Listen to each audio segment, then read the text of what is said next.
Saludo a todas las personas que están participando en esta actividad.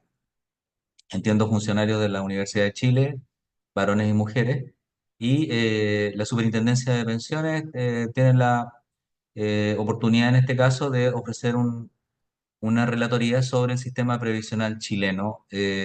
Entiendo yo, el interés de ustedes es tener conocimientos básicos sobre todo lo que es jubilación, ¿verdad?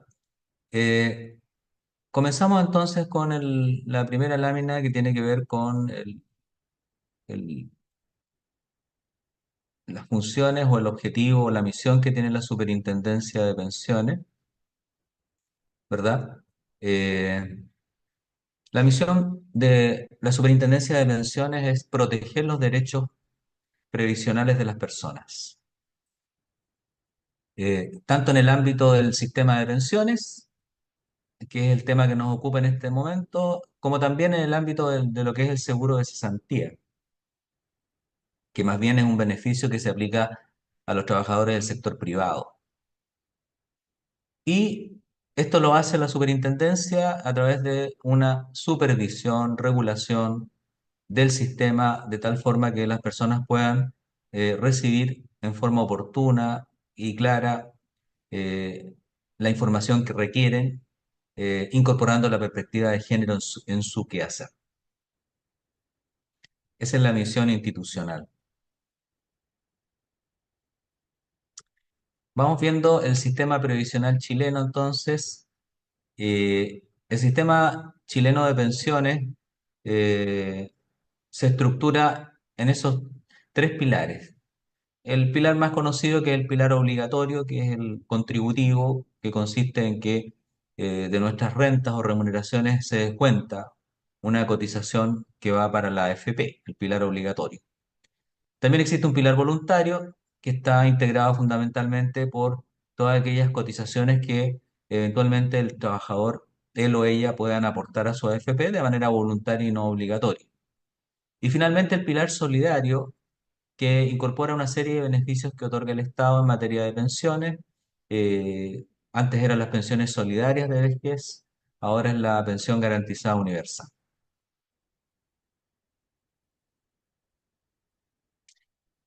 Bueno, el pilar contributivo u obligatorio, administrado por las AFP, tiene las características que se indican ahí en la diapositiva. La entidad que administra nuestros fondos de pensiones es un ente privado, del sector privado, tiene personalidad jurídica, es una sociedad anónima, la AFP. El giro que tiene esta sociedad anónima es exclusivamente el- la tramitación y otorgamiento de pensiones. Eh, ¿Cómo se financian las AFP? A través de comisiones, las comisiones que cobran las AFP por la administración de nuestros fondos. Comisiones que son variables, depende de cada AFP, pero son variables. Algunas cobran 0 punto y tanto, 1 punto y tanto de nuestro sueldo o renta. Además, es importante tener presente que hay una separación de patrimonios. Hay que distinguir entre el patrimonio de la AFP como entidad, como sociedad anónima, versus los fondos de pensiones que administran de todos sus afiliados. Son dos patrimonios distintos y diferentes. Tenemos los fondos de pensiones que se indican en pantalla, las letras. Y finalmente existe una obligación de las AFP de enviar 3 veces en el año una cartola. Cartola cuatrimestral, 3 veces en el año, con el objeto de indicarnos en qué estado están nuestros ahorros previsionales. ¿Cuál ha sido la ganancia? ¿Cuál ha sido la pérdida? ¿Cuál es el monto actualizado a la fecha en que se recibe esta cartola? Vamos a comenzar ahora a lo que nos interesa en particular, los tipos de pensión. A medida que vamos realizando la charla, podemos, para que no resulte, digamos, una charla, digamos, que se emita de esta manera, más bien un conversatorio o una conversación, puede haber preguntas, consultas, a medida que vamos viendo los tipos de pensión, porque pueden surgir inquietudes que sea oportuno plantear en este momento, si a ustedes les parece. En primer lugar, la pensión de vejez, que es la pensión tradicional. ¿verdad? La pensión de vejez, ¿verdad? Lo que exige es que el varón haya cumplido 65 años de edad y la mujer haya cumplido 60 años de edad. Ese es el único requisito que exige la pensión de vejez para las personas que estamos afiliados a una AFP. A partir de los 65 años de edad el varón, a partir de los 60 años de edad la mujer, puede ejercer el derecho de solicitar una pensión de vejez en su AFP. De tal forma que es un derecho. Cada uno verá la oportunidad de hacerlo a partir de la edad que se indica ahí en pantalla. ¿Verdad? Hay personas que inician sus trámites tan pronto cumple la edad legal versus personas que postergan el trámite de jubilación y lo hacen posteriormente. No sé si hasta ahí hay alguna pregunta. Eh, Junto con eso está la pensión de vejez anticipada. Eh, Pensión de vejez anticipada, ¿verdad? Que viene ahora, consiste en solicitar el mismo beneficio que estábamos viendo anteriormente de vejez, pero de manera anticipada, es decir, antes de que yo cumpla los 65 años de edad si soy varón, o antes de que cumpla los 60 años de edad si soy mujer. En este sentido, eh, la ley establece que hay que cumplir ciertos requisitos para poder pensionarse anticipadamente. Estos requisitos apuntan a que, en definitiva, la persona tenga el suficiente saldo en su cuenta para poder financiar una pensión durante toda su expectativa de vida con anterioridad a la edad legal que comentábamos anteriormente. Por eso la ley exige en este caso que yo con mi saldo, con los fondos de pensiones que tengo en la AFP, pueda financiar por lo menos una pensión que no sea inferior a 12 UF y que además los fondos me permitan financiar una pensión que sea equivalente al 70% del promedio de mis rentas de los últimos 10 años. Esos cálculos los realiza la AFP. Si la persona quiere jubilarse anticipadamente, tiene que solicitar el beneficio y la AFP verifica de acuerdo al saldo y al promedio de mis rentas en los últimos 10 años si cumplo el requisito legal para poder jubilar de manera anticipada. Eso es la pensión de vejez anticipada. Junto con eso, también existe otra forma anticipada de jubilarse, otro tipo de pensión, que es la de invalidez. En este caso, la pensión se otorga con anterioridad a la edad legal para jubilarse, pero por un tema de salud, es decir, de invalidez. En este caso, se exige como requisito de edad que el varón o la mujer tengan menos de 65 años de edad.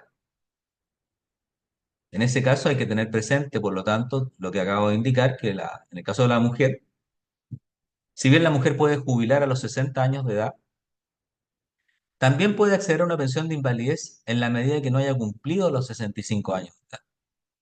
Pero ambas pensiones son incompatibles.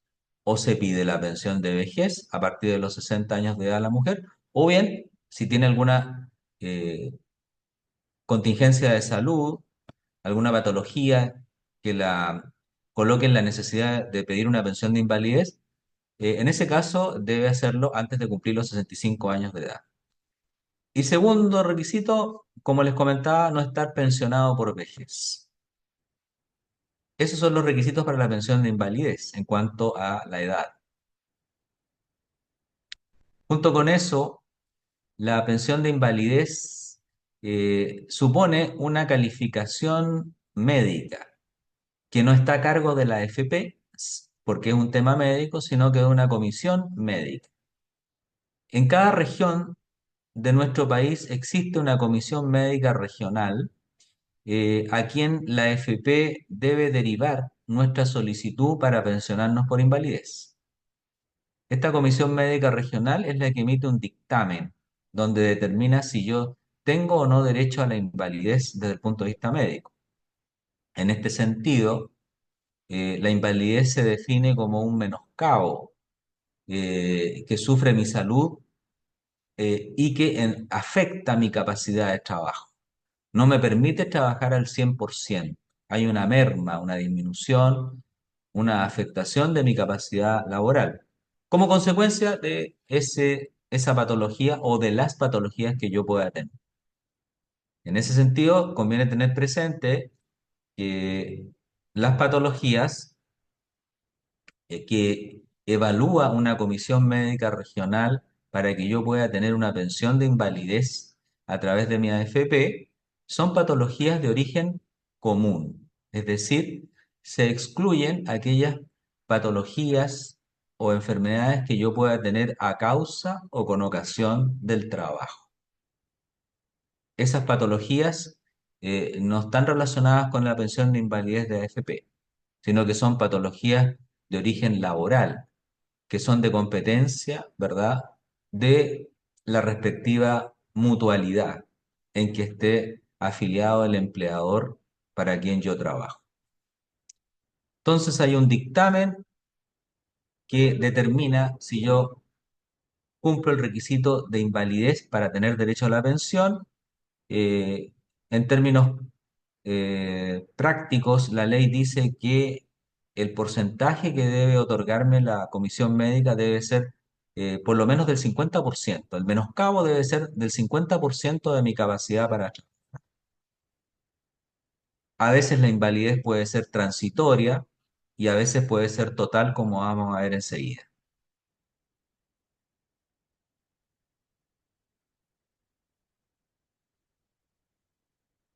Ahora bien, junto con la pensión de vejez, la pensión anticipada y la pensión de invalidez, también tenemos la pensión de sobrevivencia.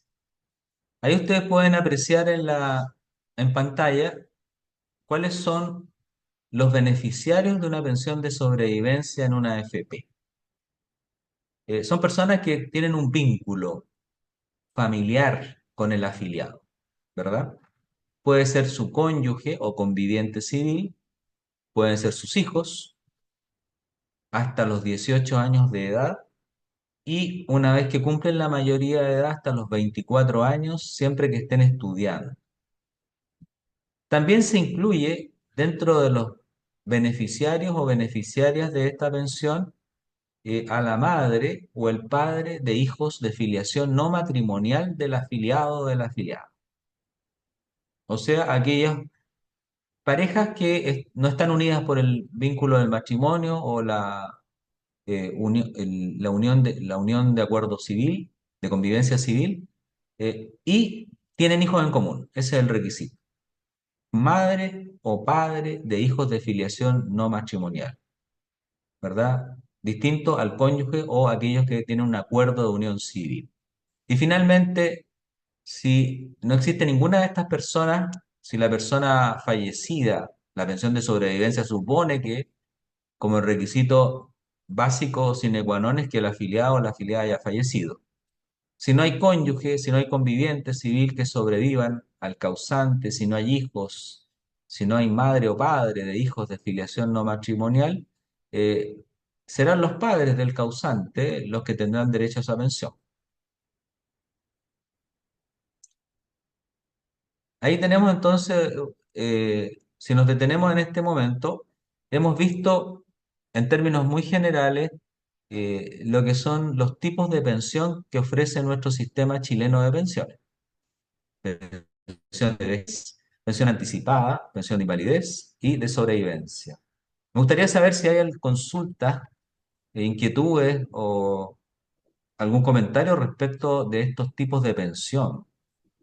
Sí, en ese sentido, Guillermo, muchas gracias. Recordarle a los asistentes, ya vamos casi en 55, que en nuestro chat pueden hacer todas las preguntas y dudas que tengan pertinentes. Hasta el minuto no hay ninguna formulada, ya respecto principalmente a los tipos de pensión. Hay muchas dudas, a veces generalmente con el tema de las pensiones, por ejemplo, de sobrevivencia y con el tema, por ejemplo, de la herencia. Son elementos distintos, quizás eso podría explicarlo un poco, Guillermo, que una pensión de sobrevivencia es distinto, por ejemplo, a una herencia de una pensión, una cosa por ese estilo. También recordarles que también tenemos en nuestro chat el link de asistencia que le pedimos encarecidamente, por favor, poder completar, obviamente para seguir replicando este tipo de instancias. Además de eso, la pregunta que te planteo, Guillermo, también hay una pregunta que nos hace Patricia, que nos pregunta, si no hay padres ni hijos, ¿quiénes reciben la pensión? Me imagino que está preguntando si sigue, por ejemplo, al igual que en algunos temas de herencia, hacia hermanos, otros familiares de ese tipo. Ah, claro. Sí, mire, en ese ámbito, si el afiliado o la afiliada fallece y no hay cónyuge ni hijos y no hay nadie más, esa es la pregunta, ¿verdad? Sí, exacto. Claro, si no hay nadie más, significa que no hay pensión de sobrevivencia. Y si fuera, por Eh, ejemplo, hermanos, no. En este caso, si tú pones de nuevo en pantalla la diapositiva anterior, ujú, sí, salen enumerados los beneficiarios de pensión de sobrevivencia. mm, Y dentro de esa enumeración no están considerados los hermanos, ni tíos, ni sobrinos, ni otros parientes que puedan haber en la línea colateral, solamente los que se mencionan ahí.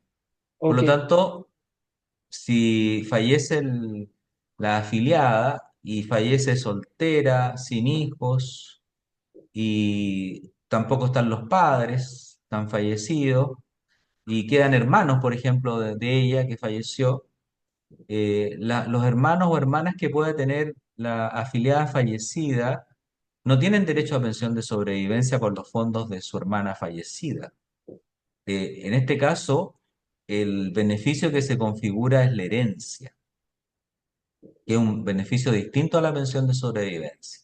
ujú, En ok, definitiva, las AFP, cuando fallece un afiliado, hombre o mujer, lo primero que tienen que verificar es si existen beneficiarios de sobrevivencia o no existen. O sea, si hay cónyuge, conviviente, hijos, madre o de hijos de filiación no matrimonial o padre. Si no hay nada, nada de eso, si no hay ninguno de estos familiares, en este caso la AFP tiene, desde el punto de vista legal, la obligación de poner a disposición los fondos que puedan haber quedado en la cuenta a favor de los herederos. ¿Y quiénes son herederos? Esa es una pregunta que responde la normativa civil, ¿verdad? ¿Quiénes heredan a una persona? claro, Y a falta de todas estas personas, si no hay ninguna de ellas, bueno, serán los hermanos o hermanas quienes ok. podrán reclamar esa herencia. En ese sentido, solamente para aclarar este punto, Guillermo, entonces no es que la pensión, no es que los fondos de pensión se pierdan, en el fondo, sino es que es otro el trámite o otro el trámite administrativo que hacer. A diferencia de la pensión de sobrevivencia, tiene que pasar a una herencia, que implica, entre otras cosas, por ejemplo, el tema de posesión efectiva, entre otros elementos, ¿verdad? Claro, en ese aspecto, el primer comentario es que, claro, uno, desde el punto de vista del sentido común, puede pensar, claro, los fondos se van a perder, Ujú, o bien la AFP se va a quedar con los fondos, ¿verdad? Pero en claro, realidad no es así. Lo cierto es que, de conformidad a la ley, los fondos nunca se pierden. Lo que sucede es que si no hay beneficiarios de pensión de sobrevivencia, si en el ejemplo que estábamos viendo, ella fallece soltera, sin hijos, y por otra parte tampoco sus padres están vivos, y probablemente dejó alguna hermana, y quizás la hermana vive en Alemania, o en Estados Unidos, o en alguna parte de Chile y dejó de verla hace muchos años y no tiene ningún contacto, bueno, la AFP va a estar ahí disponible para que esa hermana retire toda la plata en una cuota como herencia. Pero eso supone hacer un trámite, es decir, eh, presentar el certificado de defunción de la persona que falleció en la AFP y presentar el certificado civil que acredite el vínculo de parentesco que tengo yo con la persona que falleció. Si soy la hermana o hermano, bueno, será un certificado de, de nacimiento de ambas, ujú, ¿verdad? Donde conste que yo soy hermana de la persona fallecida o hermano. Un Claro, certificado de matrimonio de los padres, certificado de nacimiento, generalmente.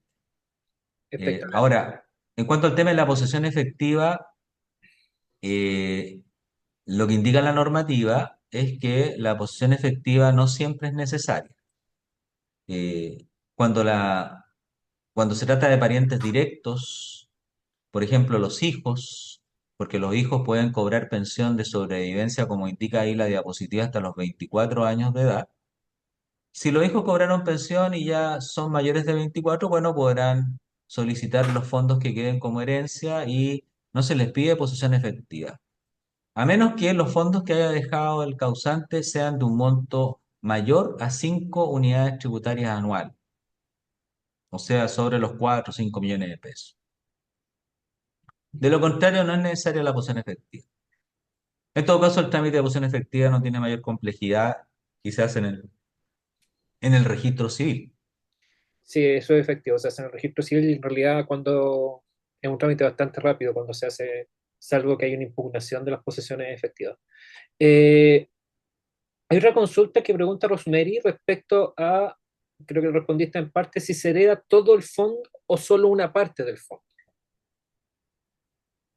Bueno, cuando la AFP tiene que pagar herencia, la herencia está relacionada a todo lo que quedó en la cuenta del afiliado fallecido o de la afiliada fallecida. Todos los fondos. No hay eso es importante porque, aclarar, no hay ningún tipo de descuento que tenga que hacer la AFP por algún trámite administrativo en ese sentido respecto a este tema cuando hay un tema de herencia propiamente tal, porque se entiende que pensión de sobrevivencia es más directo propiamente tal, pero cuando hay una herencia no hay ningún descuento, entonces todo el fondo que la persona tiene a su haber pasa directamente a el heredero o heredera correspondiente. Claro, efectivamente, si la pregunta es si la AFP me va a pagar y me va a descontar algo Ujú. de la herencia, no, no hay ningún descuento de ningún tipo. La verdad que los únicos descuentos de la AFP cuando yo me jubilo es que me siguen cobrando una comisión, ¿verdad? La comisión de Pero en este caso, la AFP simplemente no va a seguir administrando nada, va a entregar los fondos y al entregar los fondos no establece la ley el derecho de la AFP a cobrar una comisión por la entrega de los fondos como no, claro. herencia. Claro, es que bueno, para especificar algunos mitos, porque a veces surgen estos mitos respecto a algún tipo de comisión en este proceso o algo, pero es bueno que lo podamos ir aclarando. Esas son las preguntas que tenemos en el tintero por el momento, Guillermo. Si quieres, continuamos con el tema del trámite propiamente tal de pensión. Bueno, también quería detenerme un momento. El link de asistencia que yo envié de la superintendencia, ¿se pudo finalmente acceder a él o no? Eh, lo que pasa es que ya tenemos puesto nuestro link de asistencia, propiamente tal como universidad. Entonces, eso lo podemos compartir que tiene exactamente las mismas disposiciones del cual nos había solicitado tú. Ah, ya. Eso lo recibiría yo después, ¿verdad? Sí, por supuesto. Ya. Continuamos entonces. Continuamos. Vamos a ver ahora entonces lo que es el trámite de pensión.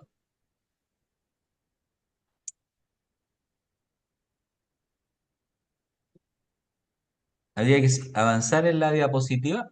Sí. Claro. Bueno, en este caso estamos hablando, ¿verdad?, de que yo ya cumplí la edad legal para jubilar y eh, vamos a hacer el trámite de jubilación y me tengo que acercar a la AFP para hacer mi trámite de jubilación. Ahí en pantalla se muestran, digamos, lo que corresponde tramitar en la AFP para que yo pueda, en definitiva, acceder a una jubilación. Primero, en la AFP, cuando me atiendan, me van a solicitar, ¿verdad?, suscribir una solicitud de pensión. Por ejemplo, si estamos hablando de la pensión de vejez, eh, se va a llenar computacionalmente mi solicitud de pensión, me van a pedir todos mis datos personales, nombre, apellido, dirección, RUT, en fin. Pero junto con eso van a solicitarme que yo declare quiénes son mis beneficiarios legales. Bueno, ustedes ya saben, porque lo vimos anteriormente, que los beneficiarios legales son aquellas personas que van a estar ahí detrás mío cuando el día de mañana yo fallezca y quieran ellos acceder a una pensión de sobrevivencia. Se trata del cónyuge o la cónyuge, el conviviente civil o la conviviente civil, los hijos, también la madre o padre de hijos de filiación no matrimonial, incluidos los padres también. Hay que declarar a esos beneficiarios. En este punto es importante que el afiliado, cuando hace el trámite de jubilación, él o ella, haga una efectiva declaración de beneficiarios para que el día de mañana no haya ningún inconveniente legal cuando se quiera tramitar una pensión de sobrevivencia, ¿verdad? En este sentido, por ejemplo, si la afiliada es casada, bueno, tendrá que declarar quién es su cónyuge, nombre, apellido, RUT, dirección, etcétera. Si por el contrario la afiliada que quiere jubilarse tiene un acuerdo de unión civil, bueno, también tendrá que declarar cuál es su conviviente civil. En fin, junto con eso, la AFP tiene que solicitar a la pensión emitir un certificado de saldo, es decir, tiene que certificar cuánto dinero tengo yo en la cuenta individual. Y en ese aspecto, ese certificado de saldo tiene un plazo de vigencia que son 35 días corridos desde que se emite. Y ese certificado de saldo, como vamos a ver, es un certificado que posteriormente van a tener presente todas las entidades que ofrecen pensión en Chile para saber cuánto dinero tengo en mi cuenta y cuál va a ser, por tanto, el monto de pensión que me van a ofrecer. De tal forma que hay que tener presente en ese aspecto cuando ustedes inicien trámite de jubilación, que junto con solicitar el beneficio, la AFP va a certificar el saldo que ustedes tienen en la administradora. Y ese certificado va a tener un plazo de duración de 35 días corridos para que dentro de ese plazo, a través de la AFP, ustedes puedan pedir ofertas de pensión a las distintas entidades que pagan pensión en Chile, que son las mismas AFP y las compañías de seguro.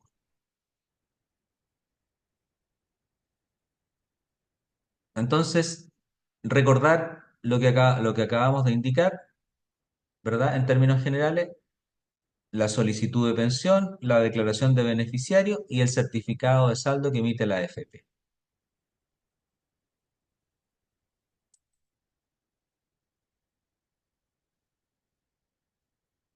Ahora, en el trámite de pensión eh, aparece un sistema que se conoce con el nombre de SCOM. El SCOM es la sigla que se refiere al sistema de consultas y ofertas de montos de pensión. Es un sistema interconectado, una plataforma a la que están conectadas todas las AFP y compañías de seguros, donde se consolida toda la información del respectivo afiliado que quiere jubilar y las funciones que tiene este sistema de consultas y ofertas de montos de pensión justamente es recibir las solicitudes, ¿verdad?, de pensión y transmitirlas a las distintas AFP y compañías de seguro. En este caso vi una pregunta en el chat si yo me puedo jubilar por una AFP distinta de la que yo pertenezco, no hay ningún inconveniente al respecto. La persona cuando llegado el momento quiere decidir por dónde se va a jubilar, el trámite lo hace en la AFP donde está afiliado, pero después va a tener que seleccionar cuál oferta de pensión es la que quiere aceptar, si la de su propia AFP o la de otra AFP o la de una compañía de seguro. Entonces, este sistema SCOM es el sistema que permite que las solicitudes de pensión puedan llegar a conocimiento de las distintas AFP del sistema a las distintas compañías de seguro del sistema y que a través de este mismo sistema estas entidades ofrezcan montos de pensión para que yo determine y evalúe cuál oferta es la que a mí me interesa para jubilar. ¿Mm? ¿no? Si hay Tenemos, alguna pregunta, sí, tenemos algunas consultas, un par que nos quedaron pendientes. Respecto a Verónica, por ejemplo, Verónica nos consulta si hay algún tiempo tope para reclamar las herencias que se generan de fondos de pensiones.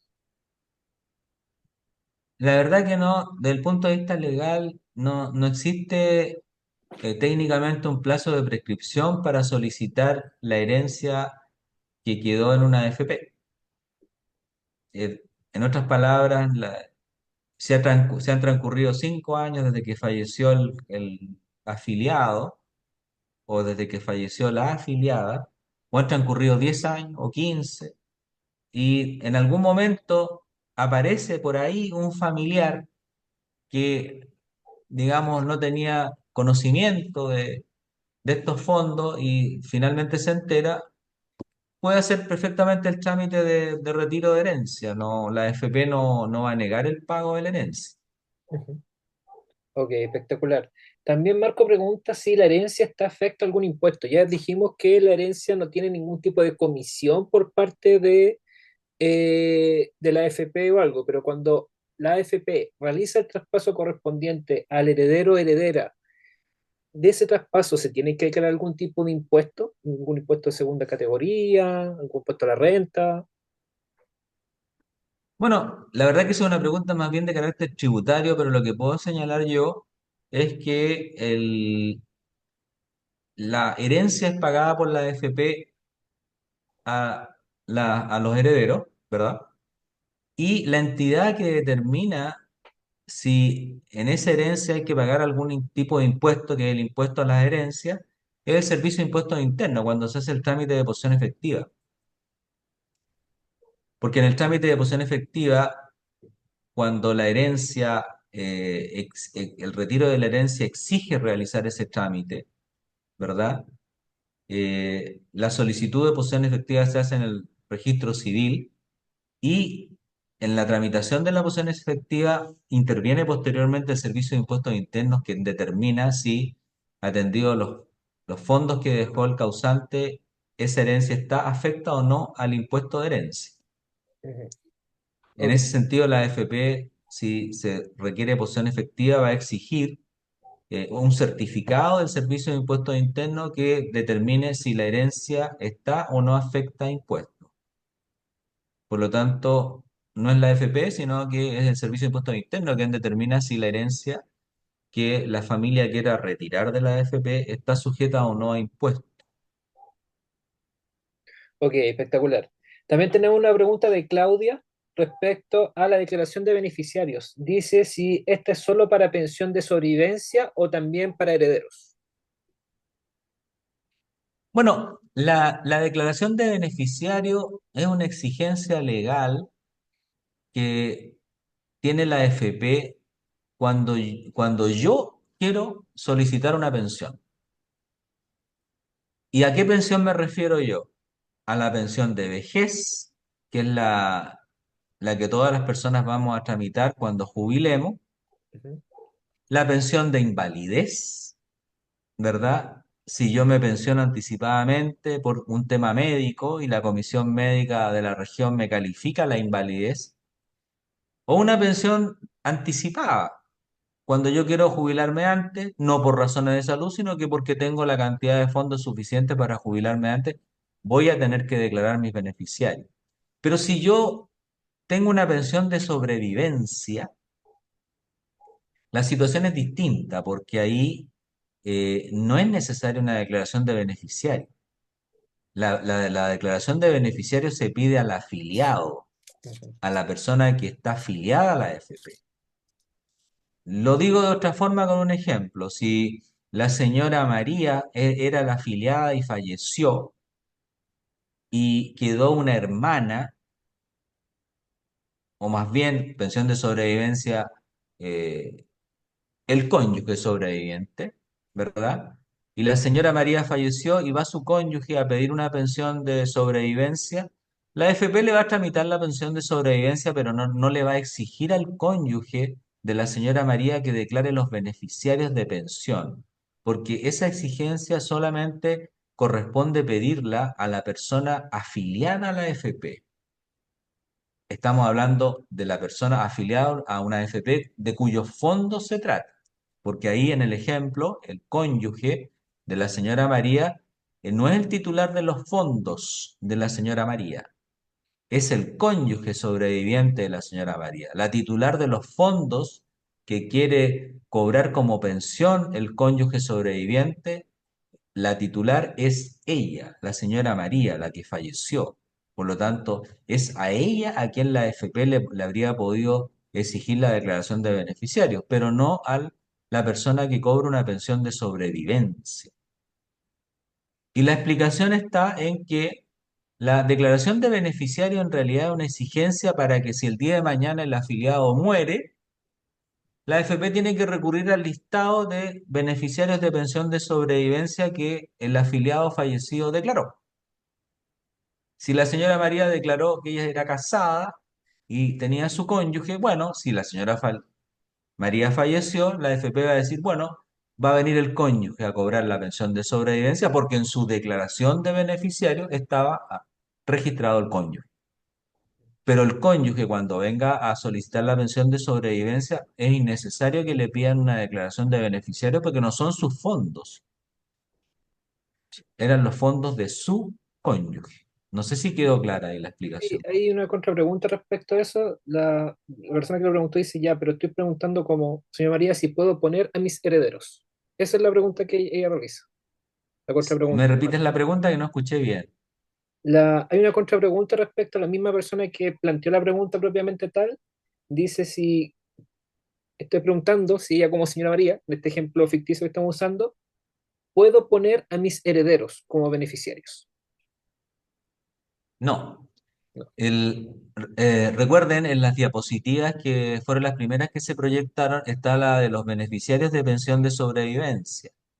Y ahí apareció el listado de quiénes son legalmente los beneficiarios de pensión de sobrevivencia en Chile. Y son el cónyuge o la cónyuge, el conviviente o la conviviente civil, los hijos hasta cierta edad, 18 o 24, la madre o padre de hijos de filiación no matrimonial del causante fallecido y los padres del afiliado fallecido. No están dentro de los beneficiarios de pensión los herederos. Ok, Obviamente, los mencionados desde el punto de vista de la ley civil pueden ser también herederos, pero si por herederos queremos referirnos, por ejemplo, a un hermano, a una hermana, a una tía, al cuñado, al sobrino, no se pueden incluir ahí. No, no cumplen el requisito de ser beneficiarios de pensión. Solamente son beneficiarios por decirlo así, los herederos directos. El marido, la mujer, el hijo, la hija, la conviviente, madre o padre de hijo de filiación no matrimonial, el papá o la mamá del causante. ok, espectacular. Bien, ya para ir finalizando este espacio de preguntas, hay un usuario que dice que las aseguradoras también queda alguna herencia. Yo sé que, bueno, eso lo vamos a dejar para después porque yo sé que en modalidades de pensión te vas a referir un poco a ese elemento. Y la última Correcto. es, una vez jubilado, ¿la comisión que cobren las AFP sobre los fondos que se administran es la misma? Pregunta Marcos. La verdad que el No, lo que monto de la... pasa es que Sí, el asesor financiero que tienen asignado las AFP, en algún momento, cuando le dije, mira, voy a hacer una cotización en otra AFP donde tengo algunos fondos, ¿verdad? A ver, ¿cuál de las dos cobra una comisión? Porque me habló de comisión sobre los saldos insolutos, ¿no? Y me dijo, no te preocupes de preguntar nada porque la comisión que cobramos es la misma en todas las AFP, por echar los fondos que nos van a devolver, digamos. ¿Es así? Bueno, cuando yo me jubilo, la FP me ha cobrado una comisión. salvo que entiendo que hay una AFP que no cobra comisión, que es la Plan Vital, creo que. En todo caso, el monto de la comisión que cobran las AFP a los jubilados es menor al monto de comisión que cobran a las personas que estamos trabajando, que somos activas, que estamos cotizando, que estamos con sueldo y renta.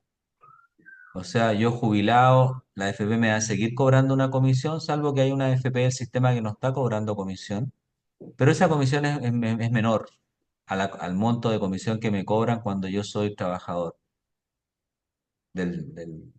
con empleador.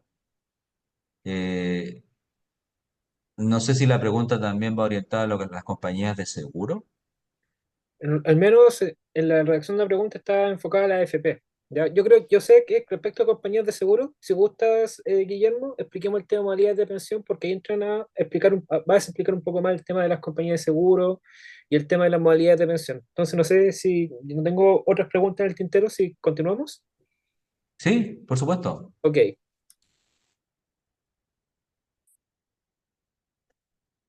Bueno, ahí en pantalla están las modalidades de pensión. Eh, Como ustedes pueden apreciar, se indican ahí en pantalla las modalidades de pensión, eh, y hay que distinguir. Una cosa son los tipos de pensión y otra cosa son las modalidades de pensión. Los tipos de pensión son los que ya vimos anteriormente, ¿verdad? En el sentido de que hay pensiones de vejez, pensión anticipada, pensión de invalidez y también la pensión de sobrevivencia, ¿verdad? Eso ya lo vimos, son los tipos de pensión. Pero junto con eso tenemos ahora las modalidades de pensión. Las modalidades de pensión son las que se indican ahí en pantalla. Hay dos modalidades de pensión básicamente: el retiro programado y la renta vitalicia. Y junto con eso hay dos modalidades mixtas que combinan esas dos modalidades principales. Está la renta temporal con renta vitalicia diferida y la renta vitalicia con retiro programado. Vamos a ver entonces en las próximas diapositivas cuáles son las características de estas modalidades de pensión. Ustedes pueden ver ahí en pantalla cuáles son las características de estas modalidades de pensión. Cuando hablamos de RP, significa retiro programado. La característica fundamental del retiro programado es que la administración, es decir, el pago de esa pensión, va a estar a cargo de una AFP. En cambio, la RB, que es la renta vitalicia, es una modalidad de pensión en que el pago de la pensión, la administración de la misma, el pago, está a cargo de una compañía de seguro. Eso es lo primero. En otras palabras, ¿quién paga un retiro programado? La AFP. ¿Quién paga una renta vitalicia? La compañía de seguro. Ese es el concepto básico. Ahora, junto con eso están las- la, la combinación de estas dos modalidades de pensión. Cuando dice ahí RT/RBD, quiere decir renta temporal y renta vitalicia diferida. Eso quiere decir que la persona cuando se jubila opta porque la AFP le pague la pensión durante un tiempo. El tiempo que determine la afiliado: 1 año, 2 años, 3 años, 4 años, 5 años.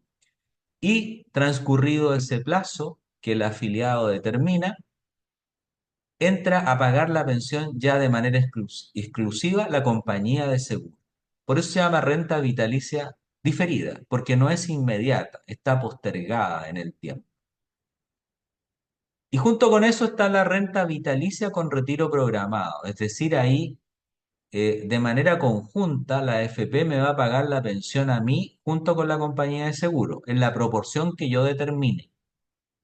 Por lo tanto, yo voy a recibir pago de la AFP y de la compañía de seguro.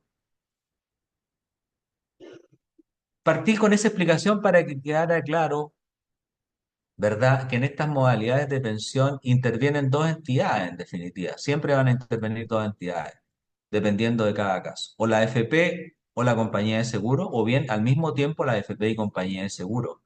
O bien primero la AFP y después la compañía de seguro. Ahora bien, un tema que es especialmente sensible y delicado cuando uno se jubila es si yo voy a conservar la propiedad de los fondos que yo he cotizado durante mis 30 años de servicio, durante mis 40 años de servicio, durante mis 50 años de servicio. Personas que tienen 30, 40, 50, 60 años de servicio y han acumulado un patrimonio ahí en la AFP. Entonces, la pregunta es, cuando yo me jubile, señor, ¿quién va a seguir siendo dueño de esa platita? ¿Sigo siendo dueño yo hasta que me muera o no? Eso responde a la característica de esto de la propiedad de los fondos. Y ahí está la respuesta. Cuando la FP paga la pensión, la propiedad de los fondos sigue siendo mía, del pensionado. Sigo siendo dueño de los 100 millones que yo reuní, de los 200 millones, o de los 80 millones, o de los millones que sean. Sigo siendo dueño yo como afiliado. Pero si yo decido que una compañía de seguro me pague la pensión de vejez, de invalidez, de sobrevivencia, va a ser la compañía de seguro la que se va a hacer dueña de todos los fondos de pensión que estaban en mi cuenta. Es decir, todos los fondos que yo tenía en mi cuenta individual y que yo coticé durante toda mi vida laboral van a transferirse mediante una prima a la compañía de seguros. ¿Quién va a pasar a ser dueña exclusiva de todos mis fondos? Pero como contrapartida, la compañía de seguro me va a pagar a mí una pensión vitalicia, una renta vitalicia, una pensión hasta que yo me muera. Ahora bien, también un tema que preocupa mucho es que cuando uno se jubila, ¿verdad? Se supone, por lo menos en teoría, que yo ya no voy a tener un sueldo como el que tenía cuando estaba trabajando, ¿verdad? Puede que yo siga trabajando, me jubile y siga trabajando, que ocurre con frecuencia, pero aún así tal vez no voy a tener la misma renta que yo siempre tuve, sobre todo en mis últimos años laborales, eh, como la que puedo yo tener cuando yo me jubile. Por lo tanto, yo voy a estar muy preocupado qué va a pasar con mi plata en la AFP, porque la AFP siempre invierte en los fondos de pensión. Y esa inversión siempre se va a hacer, aun cuando yo esté pensionado. Por lo tanto, si yo me jubilo y opto porque una AFP me pague la pensión, que puede ser la misma AFP donde yo estuve afiliado toda mi vida, u otra AFP distinta, como ya sabemos, los fondos siguen en la AFP y yo sigo siendo dueño de ellos. Pero la AFP va a seguir invirtiendo mis fondos, porque así lo establece la ley. Claro que sí, con ciertas restricciones, porque yo no puedo estar en fondos o tipos de fondos que son más riesgosos, como la letra A y la letra B. Por lo tanto, si existe alguna pérdida de fondos por algún acontecimiento que afecta a la economía nacional o internacional, y como ha ocurrido en el pasado, recordemos las pérdidas que tuvieron los fondos de pensiones con el estallido social ahí en el año 2000, octubre del 2019, después el coronavirus, que también afectó a los fondos de pensiones. El pensionado va a sufrir la pérdida, ¿verdad? Y por lo tanto, la posibilidad de recuperarse de esa pérdida para el pensionado es más complicado que para el trabajador activo, porque el trabajador activo va a seguir cotizando de acuerdo a su renta. El pensionado generalmente no sigue cotizando o bien puede hacerlo, pero por una renta probablemente menor. En cambio, en la compañía de seguro se puede decir que la persona duerme en paz, porque ya no le va a preocupar que los fondos de pensiones tengan pérdidas o que se fue a pique la letra A, la letra B, la letra C, la letra D, la letra E. No, porque la compañía de seguro pasa a ser dueña de mi fondo y por lo tanto ya ese tema a mí no me va a preocupar. Solamente voy a tener una renta vitalicia de por vida, como su nombre lo indica, y ya no van a ser invertidos mis fondos porque pasan a ser de propiedad de la compañía de seguro. Finalmente, también es importante tener presente el tema de la herencia, ¿verdad? Eh, si yo me jubilo en la AFP y la AFP me paga la pensión o bien la compañía de seguro, ahí en pantalla ustedes pueden ver que hay herencia cuando los fondos permanecen en la AFP. En cambio, si los fondos pasan a la compañía de seguro, no hay herencia. Es algo importante de tener presente. Y finalmente, el monto de pensión, cuando la AFP paga la pensión, es un monto variable. Variable porque la normativa dice que la AFP siempre tiene que, año a año, recalcular el monto de mi pensión. En cambio, la compañía de seguro no recalcula el monto de mi pensión. Me paga la pensión que me ofreció en la oferta que yo acepté de manera vitalicia. De tal forma que esas son a grandes rasgos las características y las diferencias que hay entre las modalidades de pensión, lo que es una renta temporal y una renta vitalicia. Junto con eso, como también indicábamos, eh, existen medidas con enfoque de género. En este sentido, en primer lugar tenemos el bono por hijo. Bono por hijo o hija, nacida o nacido vivo o viva o adoptada.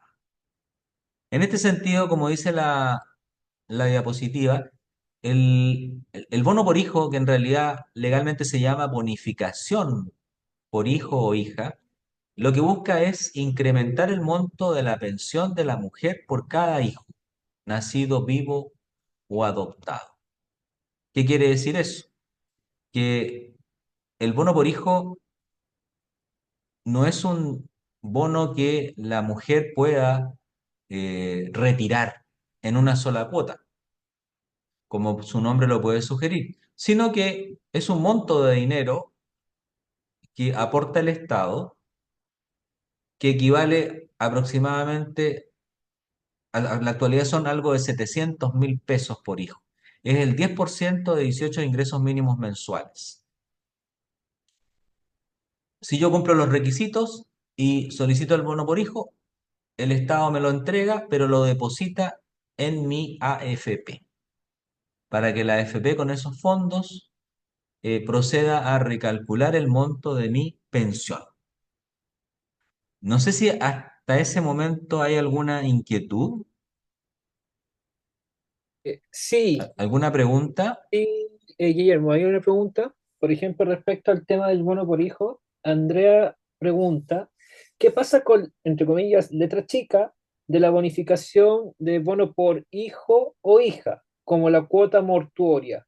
¿Alguna otra sorpresa al respecto? Esa es la pregunta textual que señala Andrea. Ya, la relación de bono por hijo y cuota mortuoria. Ella dice, ¿qué pasa con la letra, reitero, la letra chica de la bonificación por hijo o hija, como la cuota mortuoria? Ya, tendría que la persona que hizo la pregunta clarificar a qué se está refiriendo, porque para contestarle lo que ella necesita, cuando habla de letra chica, porque el bono por hijo o hija es un monto de dinero que, como lo acabo de indicar, calcula el gobierno por todos los hijos que ella pueda tener y se lo deposita ese monto en la cuenta de FP para que con eso se recalcule la pensión que pueda estar percibiendo esa mujer. Y la cuota mortuoria es un beneficio del sistema de AFP que se paga cuando el afiliado muere. Ya, Cuando la persona muere, el afiliado de una AFP muere, él o ella, ¿verdad? El, la AFP, junto con pagar pensiones de sobrevivencia, tienen la obligación de pagar la cuota mortuoria, que es un monto de dinero que corresponde a 15 UF, 15 UF. Ujú. Pero esas 15 UF que paga la AFP como cuota mortuoria no es técnicamente un beneficio, porque esas 15 UF tienen que eh, retirarse de la cuenta individual que dejó el causante para solventar sus gastos funerarios. Ese es el objetivo de la cuota mortuoria. Ok, espectacular. Eh, Ahora, sí, sí, por supuesto, continúa. sí que vi una pregunta en el chat, algo de Eso te esos quería comentar, que 700, tenemos yo varias dije en preguntas. términos, claro, los 700.000 pesos por hijo aproximadamente, hay que hacer el cálculo matemático, cuántos son 18 ingresos mínimos mensuales, el 10% de esos 18 ingresos mínimos mensuales, pero aproximadamente, por lo que yo he visto en las consultas y atenciones, eso se deposita, ejemplo, tengo dos hijos, 700 y 700, 1.400, 1.400.000, eso de 1.400.000 se deposita en la AFP. Ujú. Y al depositarse en la AFP, se mezcla, se confunde con los fondos que yo ya tengo o pueda tener. Y va Claro. a ganar el interés o la rentabilidad que tenga esa plata en la letra que yo tenga invertido mis fondos, letra C, D o E. A ver, se pone en el fondo una inyección de recursos al fondo de pensiones de la respectiva persona. Tenemos otras consultas respecto a este tema del bono por hijo, ¿ya? ¿Cuáles son los requisitos del bono por hijo? Bueno, los requisitos del bono por hijo, en primer lugar, es que es un requisito de edad.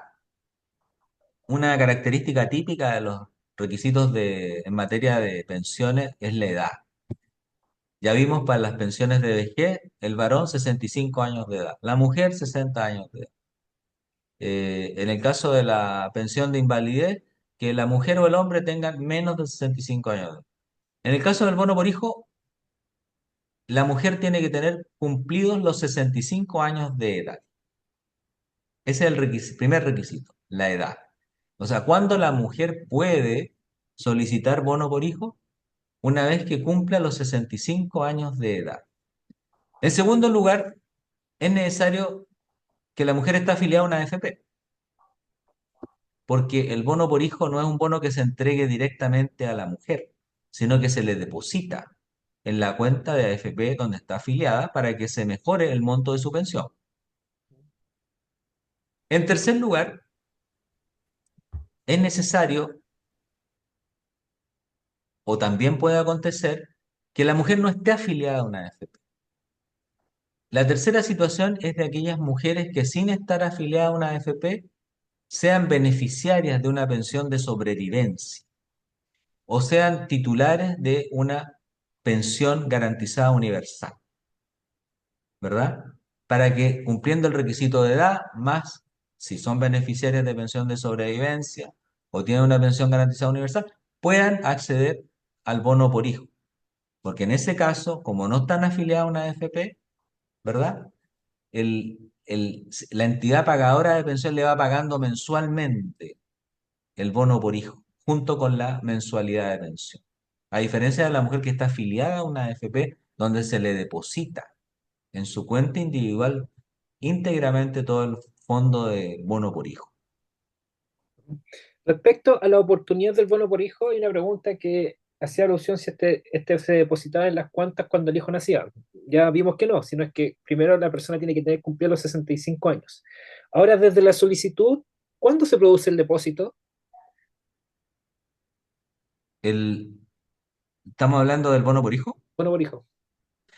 Claro, la solicitud de bono por hijo se debe presentar ya sea directamente en las oficinas del IPS o Chile Atiende, ¿verdad? O bien a través de mi AFP. Ya. Una vez presentada la solicitud, el organismo del Estado que resuelve si yo cumplo los requisitos para tener derecho al bono por hijo y calcula el monto y resuelve mi solicitud es el Instituto de Previsión Social, IPS, o Chile Atiende. Ahora, ¿cuánto se demora? Aproximadamente pueden ser 60 días.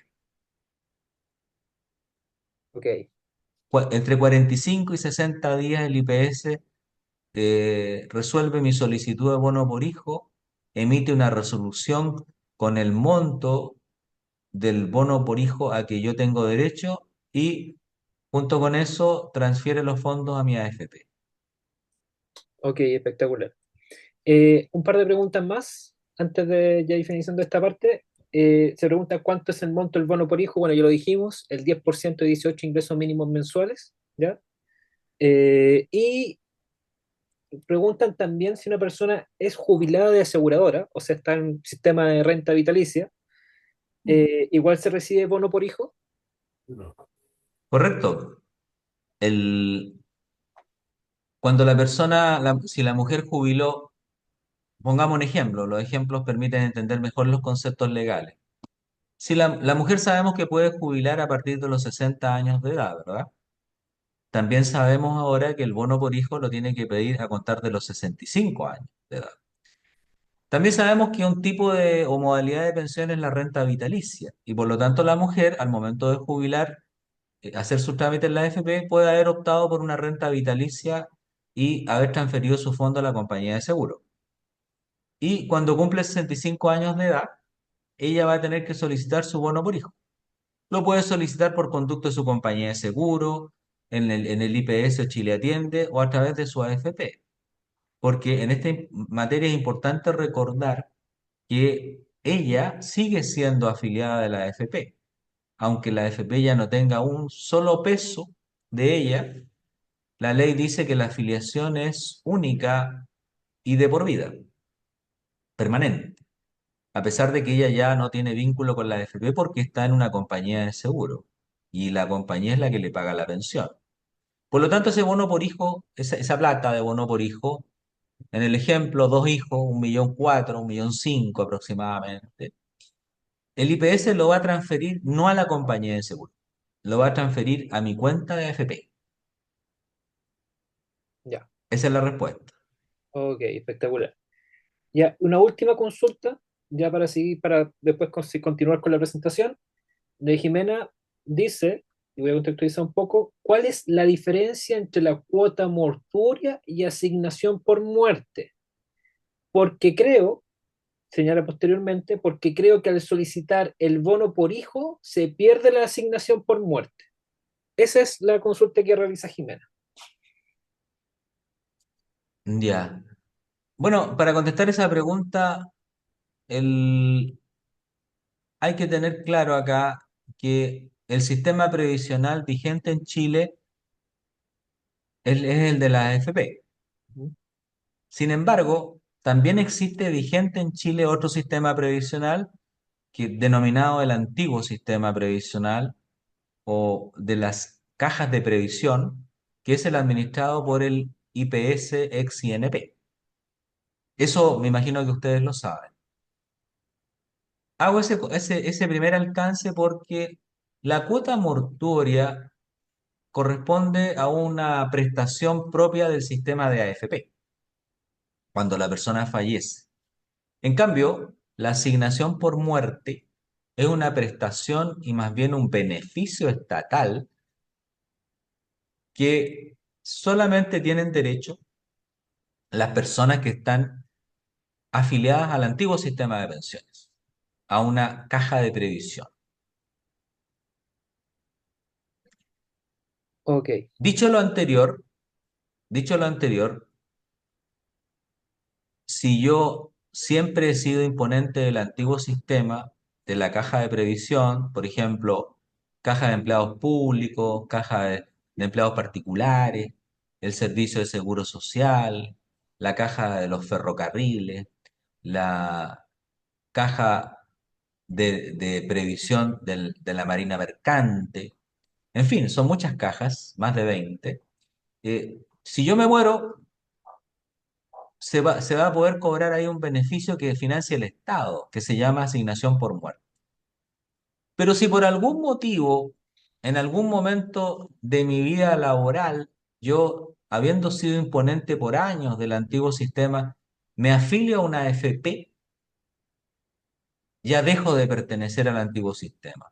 Por lo tanto, ya no voy a tener derecho a esa asignación por muerte, sino que a lo que voy a tener derecho el día de mañana si me muero es a una cuota mortuoria.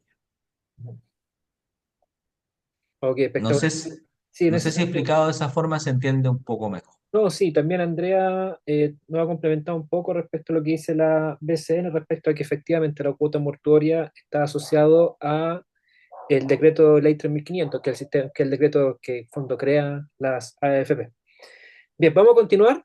Si hay alguna consulta, que veo un par de consultas que están en el tintero, no se urjan, ¿ya? Porque las vamos a retomar más adelante. Pero no el tiempo, vamos a continuar con la presentación. ¿Continuamos entonces, Guillermo? Sí, por supuesto. Bueno, en realidad ahí están los requisitos del bono por hijo, los que mencionábamos anteriormente, el tener 65 años de edad. También se pide, bueno, la residencia en Chile. Eh, Hay un requisito técnico. El bono por hijo comenzó a regir en Chile, comenzó a existir en Chile este beneficio bono por hijo el año 2009, 1 de julio del 2009. Antes no existía. Por lo tanto, la ley que creó el bono por hijo, en el año 2008 se dictó esa ley, la ley 20.255, que fue la primera reforma de pensiones que estableció en Chile las pensiones solidarias. Y entre otros beneficios creó este bono por hijo. Estableció que solamente pueden tener derecho a bono por hijo las mujeres que se pensionen a contar del 1 de julio del 2009.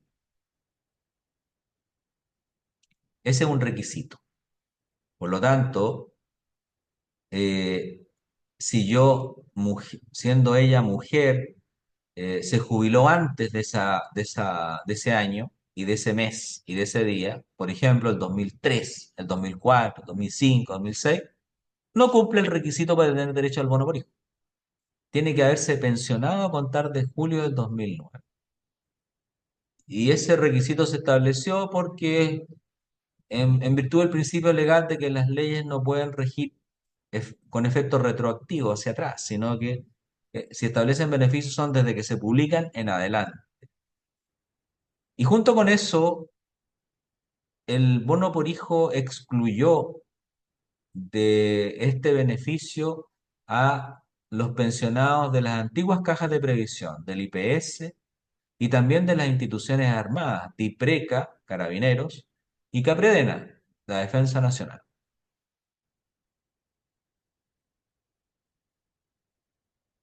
Ahí están los requisitos entonces del bono por hijo. Ahora, en la siguiente diapositiva vamos a ver lo que es la compensación en caso de divorcio o nulidad, que es otra de las medidas con enfoque de género, igual que el bono por hijo. Cuando se habla de enfoque de género, son medidas que tienen exclusivamente por objeto beneficiar a la mujer. El bono por hijo es solamente para mujeres, o sea, también los varones tienen hijos, pero no pueden pedir el bono por hijo, es solamente para la mujer. Lo mismo la compensación en caso de divorcio o nulidad. La ley establece que en caso de divorcio, ¿verdad? Existe la alternativa de que el juzgado de familia determine, como se indica ahí en la diapositiva, que deba recibir como beneficio la mujer que está tramitando un juicio de divorcio un monto que no puede exceder el 50% de las cotizaciones obligatorias realizadas por el marido durante el matrimonio, junto con toda la rentabilidad que esas cotizaciones hayan podido generar. Ustedes pueden ver que es una cantidad considerable, importante, o sea, hay que ver cuánto tiempo duró ese matrimonio, desde cuándo y hasta cuándo, desde qué fecha y hasta qué fecha el matrimonio estuvo vigente. Y el juez, a petición de la mujer, en el juicio de divorcio, si determina que se ha producido un menoscabo de la mujer como consecuencia del matrimonio, ¿verdad? Puede ordenar en su sentencia que la AFP, donde está afiliado el marido, transfiera hasta el 50% de lo que el marido tenga cotizado en su AFP entre la fecha en que se casó con ella hasta el momento que se decretó el divorcio. Requisito de esto es que haya un menoscabo de la mujer. Ese menoscabo lo determina el juez de familia, pero básicamente se refiere en términos generales a que la mujer, con motivo de su matrimonio, no tuvo la oportunidad de desarrollarse en el ámbito laboral. Se vio privada de la oportunidad de trabajar, de generar ingresos, de generar sueldos o rentas, y también puede ser por otros motivos. Ese es un ejemplo nomás que pongo yo, pero eso lo determina el juzgado de familia. Ahí se pone una cifra estadística de una cantidad de mujeres que han sido beneficiadas con esta compensación. Ahora, finalmente hay unas recomendaciones que ustedes pueden leer en pantalla que son importantes a tener presente. La primera, uno cuando va a tramitar la pensión, el trámite es 0 pesos, no hay cobro, es enteramente gratuito. Segundo, hay que informarse cuáles son las entidades, ¿verdad?, que otorgan pensión. Tercero, que todas las situaciones son diferentes. Claro, porque en la práctica a veces las personas dicen, mire, yo tengo una persona conocida que se jubiló en tal AFP, trabajamos lo mismo y ella tiene tanto y yo gano menos de pensión. ¿Por qué? Todas las situaciones son distintas. También hay que estar atento a las fechas y plazos, claro, porque, por ejemplo, veíamos que yo me voy a jubilar y la AFP certifica mi saldo y ese certificado de saldo tiene una vigencia de eh, 35 días corridos. Si vence ese plazo y yo no acepté ninguna oferta, el plazo termina y yo tengo que hacer nuevamente el TAN. Siempre es bueno leer lo que uno firma o donde pone la huella, recordar que los asesores previsionales que están autorizados para asesorar previsionalmente no lo hacen gratuitamente, tienen un costo. Si estos temas le resultan complejos o tiene dudas, es bueno acompañarse de alguien para hacer el trámite. Busque apoyo siempre con las personas de su confianza, de su familia, o bien otras personas con las cuales tengan la confianza necesaria para que puedan ser apoyados en este trámite, porque el trámite de jubilar es un trámite muy importante. O sea, imagínense, después de toda una vida laboral en que la persona ha trabajado durante largos años, cumpliendo horarios y rigurosas tareas laborales, plazos, metas, etcétera, y ha juntado con mucho esfuerzo fondos para jubilar, es bueno hacer el trámite teniendo claridad total de lo que uno va a hacer. Eso es lo que podría señalar. No sé si hay preguntas. Sí, a eso iba Guillermo, justamente. Tenemos algunas preguntas, ¿ya? Algunas de ellas se quedan pendientes un poco del tema del bono por hijo, las voy a retomar. Respecto al tema de bono con hijo, pregunta Jacqueline, que no entiende si uno opta por RD, renta vitalicia para jubilarse, ¿cómo le depositan a partir de los 65 años a la AFP que no estaría, ya que no estaría afiliada a ella? Claro, en ese caso, en el ejemplo que veíamos, ella se jubiló por una compañía de seguro, ¿verdad? Y Claro. posteriormente solicitó el bono por hijo y yo indiqué que el IPS calcula el bono por hijo y lo deposita en la AFP, a pesar de que la compañía de seguro me está pagando la jubilación. Ahora, ¿por qué sucede eso? Porque la ley así lo determina. Ahora, ¿qué pasa con esa plata que a ella le depositan en la AFP? Bueno, ella tendrá que acercarse a su AFP y la AFP le va a decir, sí señora, aquí hemos recibido su dinero del bono por hijo. Dígame usted cómo quiere que le paguemos ese bono por hijo. ¿Por qué le va a hacer esa pregunta? Porque la AFP es una entidad pagadora de pensión. La señora le va a decir, bueno, yo ya estoy jubilada por la compañía de seguro. Entrégueme ese dinero. La AFP le va a decir, mire, ese dinero es para mejorar su pensión. Como usted está en una compañía de seguro, existen dos alternativas. Una, que usted vaya a la compañía de seguro y le dice ahí a la compañía, oiga, en mi AFP me acaba de entrar dinero fresco, 3 millones de pesos por bono por hijo. Yo quiero saber si yo autorizo a mi AFP a transferir esos 3 millones de pesos a ustedes, compañía de seguro, ustedes me van a mejorar mi pensión. ¿Sí o no? Y si es sí, ¿en cuánto?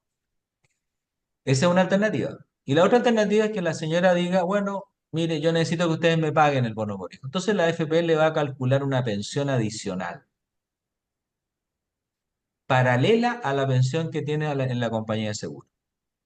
Y con cargo a esa pensión adicional le va a comenzar a pagar mensualmente el bono por hijo. Espectacular. Bien, otras consultas que tenemos.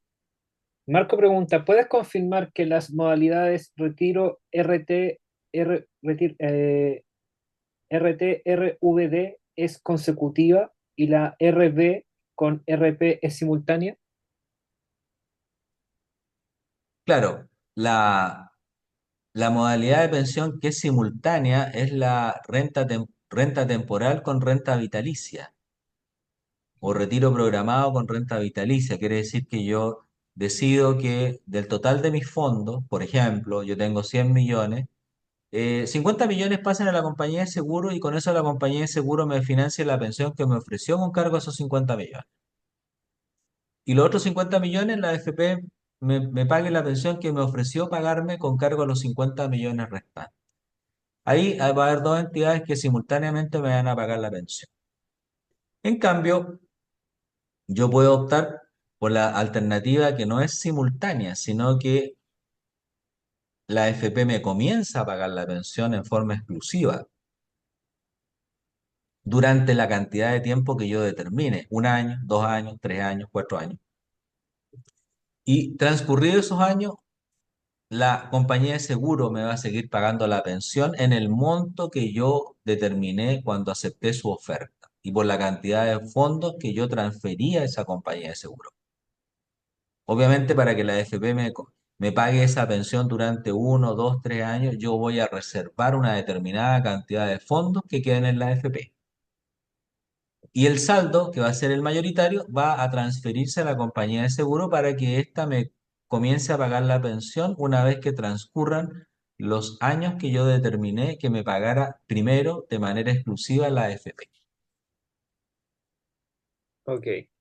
Hay otras preguntas respecto, bueno, vuelven a consultar respecto a cuál es el monto de bono por hijo. Es el 10% de 18 ingresos mínimos. Al día de hoy estaba hablando como 700.000 pesos, ¿verdad, Guillermo? Hubo una cifra por el estilo. Por Claro, hijo. para tener una cifra referencial, 700. Cerca de Partió 800. hace muchos años con 300, 400, ya con los años ya va como en 700. Ya, es una cifra más o menos referencial por hijo, ¿ya? Para que lo tengamos claro. Respecto a el tema de la compensación en caso de divorcio de nulidad, ¿ya? Eh, ¿Sería divorcio y nulidad sería lo mismo para estos efectos? Porque hay mucha gente que quizás hizo este trámite antes de la ley de divorcio. No sé si aplica el tema de nulidad La verdad es que técnicamente se aplica al divorcio. al divorcio. Ya. Divorcio. Ok, tampoco la separación de hecho, ninguna de esas figuras, solamente divorcio. Con divorcio solamente se puede de esta compensación. Claro, justamente desde que se creó en Chile la ley de divorcio, posteriormente a eso, el año 2008, 2009, apareció este beneficio junto con el bono por hijo, la compensación económica en caso de divorcio. Ujú. Eh, y justamente supone un vínculo matrimonial que hubo entre él y ella y que el Tribunal de Familia, a petición de parte, pone fin a ese matrimonio. Y al poner fin al matrimonio, se beneficia a la mujer con este monto de cotizaciones que el marido que puede tener en su AFP. O sea, solamente para aclarar este punto, solo aplica para el caso de cónyuges. Por ejemplo, convivientes civiles no aplica este elemento. No, De acuerdo. no Vivian aplica. pregunta, ¿cuántos años de vida considera la AFP para establecer el monto de la pensión? ¿Siguen siendo 102 años? ¿Y cuántos años consideran las aseguradoras para calcular la renta vitalicia? Bueno, ahí hay que distinguir la expectativa de vida o el tiempo que se supone que va a vivir el hombre o la mujer. Es una variable que tienen en cuenta solamente las AFP para pagar pensiones, no las compañías de seguro. Eso es lo primero. Por lo tanto, si yo me jubilo y opto por una AFP, como yo indiqué en su oportunidad, el monto de pensión que me paga la AFP es variable, porque la AFP año a año me va recalculando el monto de mi pensión y lo va recalculando teniendo en cuenta distintas variables, entre ellas cuánta plata me va quedando y cuántos años de sobrevida me van quedando. En cambio, la compañía de seguro, la verdad, que le resulta irrelevante cuántos años de sobrevida yo vaya a tener yo. Puedo vivir 10 años, 20 o 30 o 40 años más, pero le va a ser irrelevante. La compañía de seguro me va a ofrecer una pensión de monto estable en UF de por vida. Así viva yo 10 años más, 20, 30, 40 o 50 años más. Viva hasta los 100 años, o hasta los 90 o hasta los 120. En cambio, la AFP no. La AFP es la que tiene que aplicar las tablas de mortalidad y determinar la expectativa de vida que me corresponde. Por regla general, la AFP calcula en jubilaciones, en el caso de los varones, haciendo proyecciones hasta los 86 años y en el caso de las mujeres hasta los 90 años. Cuando se habla de los 102 años, eso quiere decir que en las tablas de mortalidad en Chile existe un porcentaje de personas en Chile que viven más de 100 años, pero la verdad que ese porcentaje es muy bajo, muy menor. En el cálculo que se hace es un 0,00001% del cálculo de mi jubilación. Esa es la incidencia que podría tener esa variable. La inmensa mayoría de los chilenos o chilenas y de las personas que viven en Chile siendo de otra nacionalidad no tienen una expectativa de vida que supere los 100 años, ¿verdad? Es solamente que cuando se hacen censos en Chile cada cierto tiempo y se determinan los años de vida de las personas que viven en nuestro país, siempre existe un margen de personas, pero muy menor en comparación a la población general de nuestro país que vive más de 100 años. Por lo tanto, esa es la incidencia que puede tener en mi cálculo de jubilación que haya personas que viven en Chile más de 100 años, un 0,00001%, una cantidad pero insignificante. Ok, espectacular. Ya la última consulta que está, al menos en el chat, es una de Sofía que pregunta, ¿el bono por hijo es para todas las mujeres o según el sueldo que una reciba?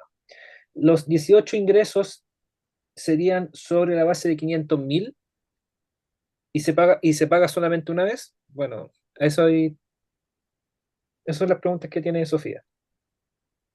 El bono por hijo, vimos los requisitos, no Sí, sé si los recuerdan, el estar afiliado a una AFP, tener 65 años de edad cumplida, residencia en el país, no ser del antiguo sistema. eh, por lo tanto, si se trata de ejemplo, se trata de una mujer que tiene un sueldo de 5 millones de pesos y por otro lado tenemos una mujer que tiene un sueldo de 300.000 pesos y cumplen estos requisitos, ambas tendrán el bono por hijo. Ahora, si la mujer que gana 5 millones de pesos tuvo un solo hijo y la mujer que gana 300.000 pesos tuvo 10 hijos, el monto del bono por hijo de la mujer de 300 va a ser mucho más alto que el de la mujer de 5 millones de pesos, porque la diferencia está en la cantidad de hijos que yo puedo haber tenido. Ok, espectacular. El sueldo que yo pueda tener no es algo que discrimine la ley en el sentido de que el bono por hijo solamente está previsto para las mujeres siempre y cuando tengan una renta que no supere tal monto. No, no se discrimina ahí. La mujer puede ganar el sueldo que gane. Lo importante es que cumpla los requisitos que indicamos anteriormente, nomás.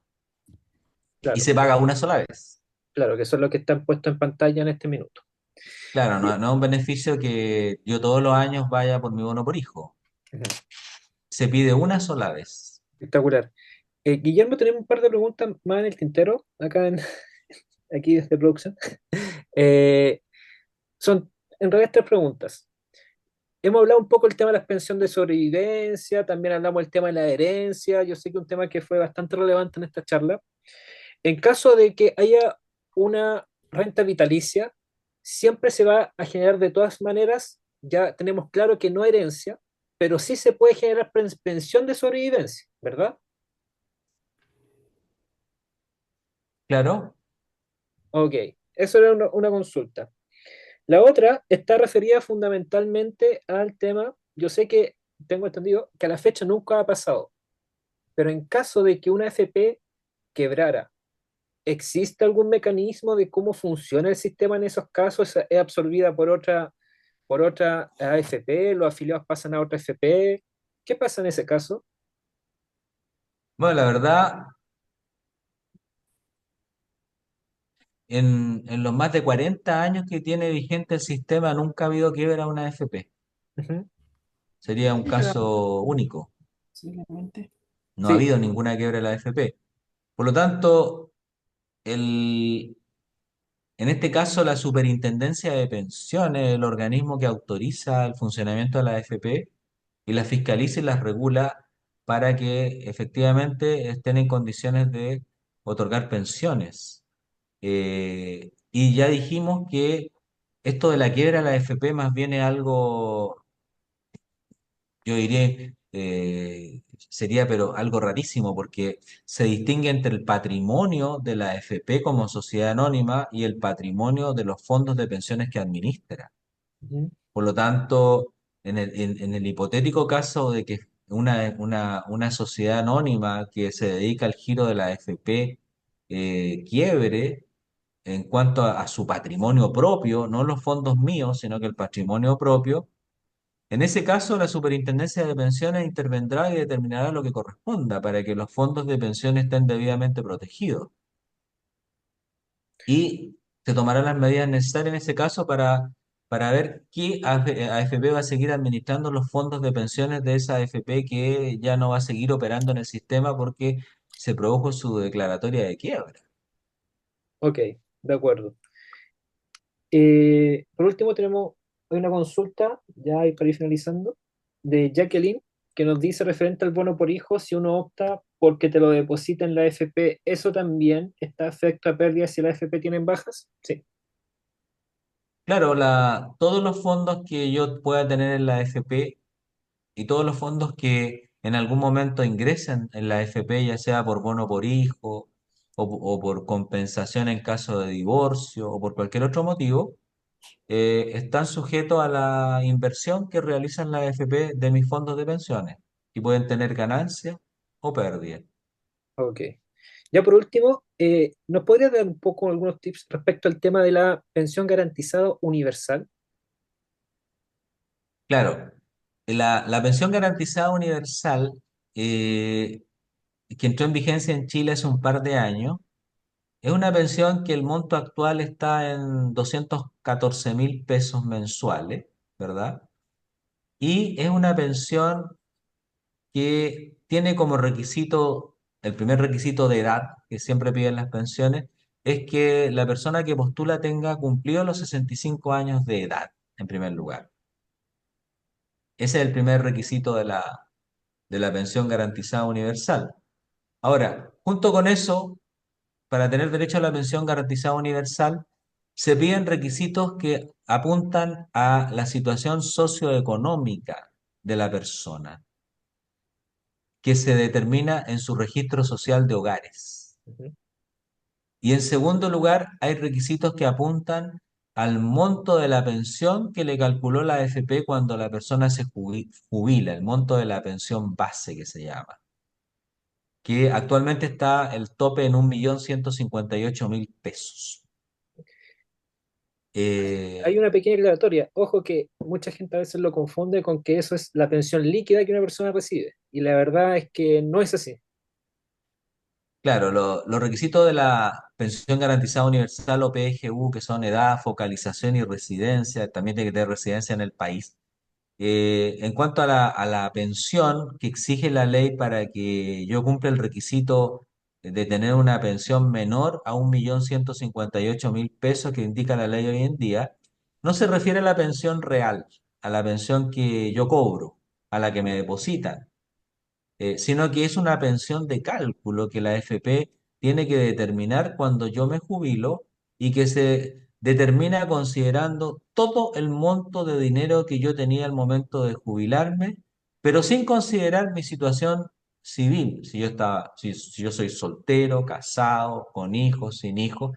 O sea, no se determina ahí los montos a reservar para una pensión de sobrevivencia, si el día de mañana el afiliado fallece, sino que se considera todo. Por eso esa pensión es un poco más alta que Ujú. la pensión real que me va a comenzar a pagar la AFP o la compañía de seguro. Espectacular. Y sobre el tema de focalización, tú hablabas de vinculado al registro social de hogares. ¿Hay un porcentaje, el 40% más vulnerable, 60%? Claro, lo que dice la ley de la PGU es que la persona que postula este beneficio no debe integrar el 90% de mayores ingresos de la población. Ahora, ¿qué significa en castellano eso? Castellano significa que el IPS, que es el organismo que resuelve la PGU, va a calcular un puntaje de vulnerabilidad social que yo tengo, considerando los ingresos que tengo yo, pero también mi grupo familiar. Si yo vivo con mi esposa, con mi hijo, con mi nieto, y todos ellos generan ingresos. Por ejemplo, mi hijo trabaja en una empresa minera, mi nuera trabaja en un banco y yo soy pensionado y mi esposa es dueña de casa, se suman los ingresos de esas tres personas y se dividen por el total de integrantes del grupo familiar y se saca un per cápita. Y ese per cápita tiene en cuenta el IPS para determinar la vulnerabilidad social que tengo yo como postulante a la PGU. Hay un tope que se establece ahí de per cápita para que yo cumpla ese requisito, que entiendo está bordeando los 500.000, 600.000 pesos. Ok, espectacular. Per cápita, promedio. No solo lo que yo gano como pensión, sino que el sueldo que recibe mi hijo que vive conmigo, mi nuera que vive conmigo y que trabaja en un banco, por ejemplo. Ahora, si yo vivo solo y con mi esposa, y mi esposa es dueña de casa, y yo soy el pensionado y jubilado y no hay más ingresos, bueno, mi ingreso se divide por dos, y ahí se saca el per cápita. Bien. Ya para ir finalizando, gracias Guillermo, vamos a leer unas últimas preguntas, ¿ya? Si tienen dudas, por favor, háganla. Este minuto va a ser a través del chat. Les recuerdo, sí, por favor, ya antes de leer estas últimas preguntas, que tenemos el link de asistencia, lo hemos dejado permanentemente en el chat para estos efectos. Les pido encarecidamente que todos lo llenen, por favor, no todos lo han llenado, entonces, por favor, encarecidamente que puedan, se ponen un minuto en registrar su asistencia en ese enlace. Bien, ahí tenemos unas tres preguntas. J. Campillo pregunta, pero si estoy pensionado por el sistema antiguo, me imagino que pregunta si puede acceder a la pensión garantizada universal si está pensionado por el sistema antiguo. Antes de que darte el pase, Guillermo, solamente indicar que respecto al sistema antiguo hicimos una charla hace un par de meses sobre IPS, que en caso de duda respecto a ese tema nos pueden escribir, ya vamos a dar nuestro correo de contacto, eh, para que ustedes puedan revisar esa charla respecto a las personas del sistema antiguo. Guillermo, ¿las personas del sistema antiguo tienen derecho a la pensión garantizada universal? Claro, mira, la pensión garantizada universal, yo indiqué anteriormente los requisitos: tener 65 años de edad cumplido, la residencia en el país, el requisito de focalización, que va referido al registro social de hogares y al puntaje que calcula el IPS de vulnerabilidad social, y tener una pensión base, ¿verdad?, menor a 1.158.000 pesos. Por lo tanto, las personas del sistema antiguo que son jubiladas o pensionadas, si quieren postular a la PGU, lo pueden hacer. Ok, No se discrimina ahí, no hay ningún inconveniente legal de que una persona jubilada del IPS pueda postular a la pensión garantizada universal. ok, espectacular. Margarita pregunta, ¿se consideran las propiedades el valor de estas para otorgar la PGU? Me imagino, voy a estar vinculado con el registro. ¿A eso hará relación? Claro, la verdad que hasta este minuto en la ley, cuando se calcula este puntaje que yo tengo que tener de vulnerabilidad social si postulo a la PGU, y donde se toma en cuenta mi registro de hogares y también la información que entrega el Servicio de Impuestos Internos, de todos mis ingresos, y la información que entregan las entidades pagadoras de pensión, las AFP y compañías de seguro, se toman en cuenta hasta la fecha solamente ingresos, depósitos a plazo, inversiones que pueda tener yo, pero no se toman en cuenta por ahora, porque la ley así no lo ha regulado, si yo soy dueño de un inmueble, de un departamento, de una casa, de un fondo. Eso económicamente no se contabiliza para mi puntaje, Ujú. Bien, queda espectacular. fuera. Ya la última pregunta de Alicia, ya con esto finalizamos. ¿Cómo se tramita este beneficio de la pensión garantizada universal? ¿Cuál es el trámite? ¿Cómo debo hacerlo? Bueno, el trámite es sumamente sencillo, se puede hacer presencial o también online. El presencial se puede hacer en las oficinas de Chile Atiende de todo el país. También se puede hacer en la FP, donde yo estoy afiliado, en la compañía de seguro que me paga la pensión. Y también lo puedo hacer en la página de Chile Atiende, del IPS, que tiene en su página de internet Chile Atiende o IPS tiene prevista la forma de postular ese beneficio con clave única. Ujú. Espectacular. Bien, esas son todas las preguntas que teníamos ya en el chat. Eh, bueno, en primer lugar, muchas gracias, Guillermo, ya, por tu dedicación, por responder a todas las consultas que han hecho nuestros asistentes. A los asistentes les pido, por favor, hay algunas pocas personas que todavía me falta que puedan registrar la asistencia. Les pedimos que puedan registrar la asistencia. Acabo de dejar este link por última vez para que puedan, por favor, registrarse. Cabe indicar que esta charla está, tal como indicamos al comienzo, enmarcado en el programa de calidad, el programa de, de retiro, ¿ya? De acompañamiento al retiro, acompañamiento a la vida en retiro.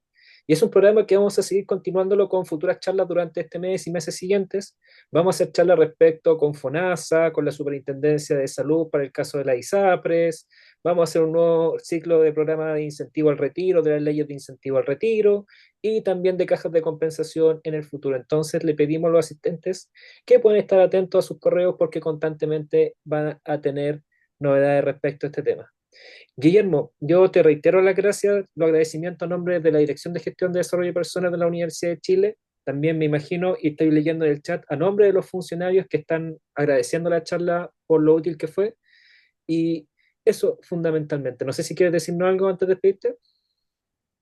Sí, la Superintendencia de Pensiones eh, se siente muy agradecida de esta oportunidad de charla que ha solicitado la Universidad de Chile y está disponible en lo sucesivo para otras charlas sobre temas de interés en el ámbito previsional que puedan tener todos ustedes o a repetir esta charla si es necesario para profundizar conceptos o temas que puedan ser del interés de todos y de todas, para que de esa forma estén bien informadas.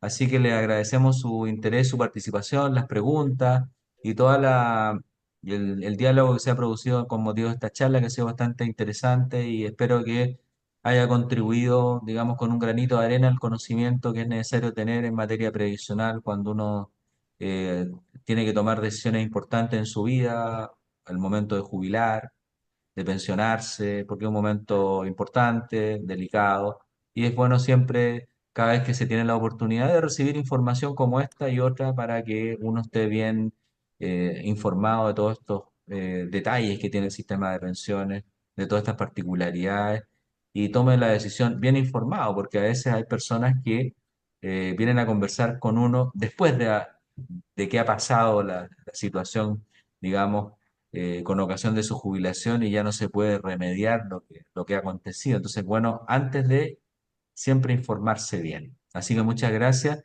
Y no sé si hay alguna posibilidad que antes de que terminemos quería conversar brevemente contigo, Diego, pero Sí, aparte. aparte, tranquilo. Eso, bueno, muchas gracias. Le agradecemos a todos ustedes. Comentarles ya como último mensaje que, bueno, y tal como indicamos al comienzo, esta charla ha sido grabada, ¿ya?